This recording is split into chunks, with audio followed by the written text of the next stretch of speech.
1492, 1776, 1812. They cleaned their hands and faces. They changed their caking shirts and pants. Eccles was up and around again, not speaking. Travis glared at him for a full 10 minutes. "Don't look at me," cried Eccles. "I haven't done anything." "Who can tell?" "Just ran off the path, that's all. A little mud on my shoes. What do you want me to do? Get down and pray?" "We might need it. I'm warning you, Eccles. I might kill you yet. I've got my gun ready." "I'm innocent. I've done nothing." 1999, 2000, 2055. The machine stopped. "Get out," said Travis. The room was there as they had left it, but not the same as they had left it.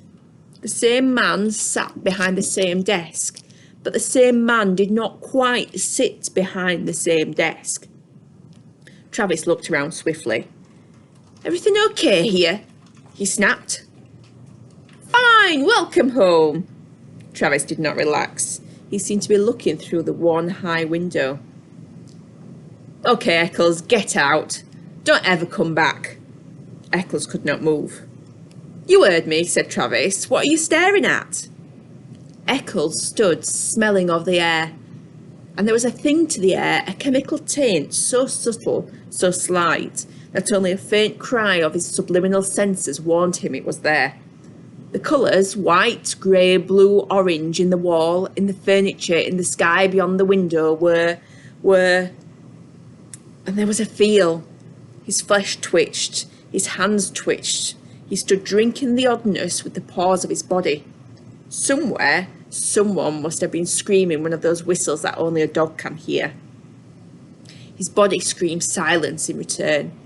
Beyond this room, beyond this wall, beyond this man who was not quite the same man seated at this desk that was not quite the same desk, lay an entire world of streets and people.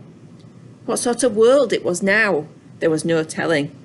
He could feel them moving there beyond the walls, almost like so many chess pieces blown in a dry wind.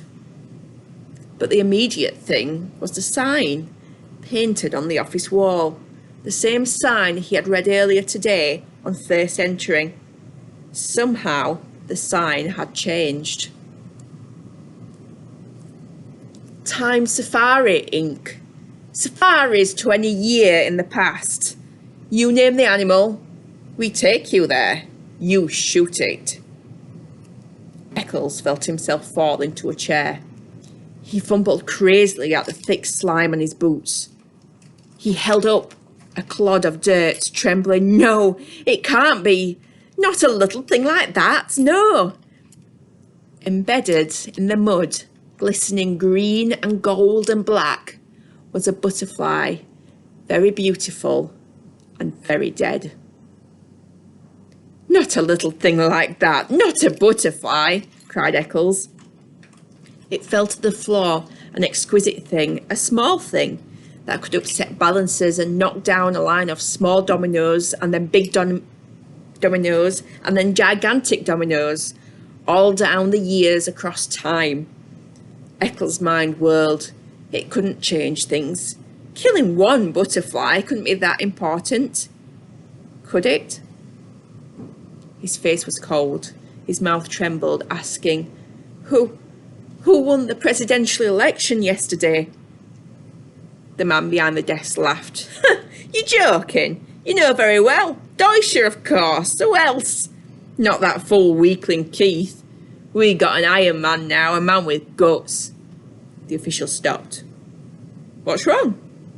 Eccles moaned. He dropped to his knees. He scrabbled at the golden butterfly with shaking fingers. "Can't we?" he pleaded to the world, to himself, to the officials, to the machine. "Can't we take it back? Can't we make it alive again? Can't we start over? Can't we?" He did not move. Eyes shut. He waited, shivering. He heard Travis breathe loud in the room. He heard Travis shift his rifle, click the safety catch, and raise the weapon. There was a sound of thunder.